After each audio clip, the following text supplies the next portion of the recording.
నిజానికి భగవంతుడికి ఎటువంటి రూపము లేదు, భగవంతుడికి ఎటువంటి నిర్దిష్టమైన ఆకారము లేదు. ఎస్, భగవంతునికి నిజానికి ఏ విధమైనటువంటి రూపము లేదు, నిర్దిష్టమైనటువంటి ఆకారము లేదు. ఎందుకంటే దేవుడు ఆత్మ గనుక ఆయనను ఆరాధించువారు ఆత్మతోనూ సత్యముతోనే ఆరాధించాలి సుమా. అన్నీ మీరే చెప్తున్నారు సార్. మరి విగ్రహారాధన దేనికి ఉంది సార్?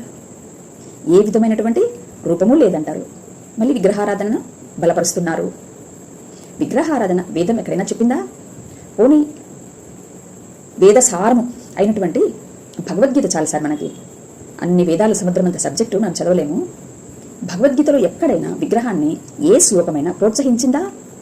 లేని దానిని ప్రజలకు బోధించేవారు, కన్ఫ్యూజ్ చేసేవారు మీరు కాక ఇంకెవరున్నారు సార్? దేవుడు ఆత్మ గనుక ఆయన అందరి హృదయంలోనే, మానవుడి యొక్క హృదయంలోనే ఉన్నాడు గనుక భగవద్గీత 7వ అధ్యాయం చదవండి.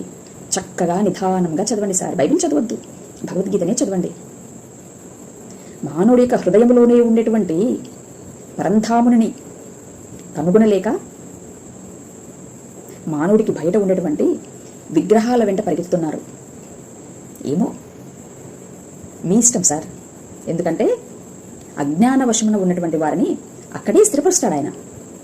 కనుక అట్టి వారికి ఆ ఆత్మనే ఉంటుంది కాబట్టి దేవుడే బాగుపరచాలి ఆయన సమయమున. అందుకే యుక్త కాలమున నన్ను నేను బయలుపరుచుకుంటాను అని బైబిల్ కూడా సెలవిస్తుంది.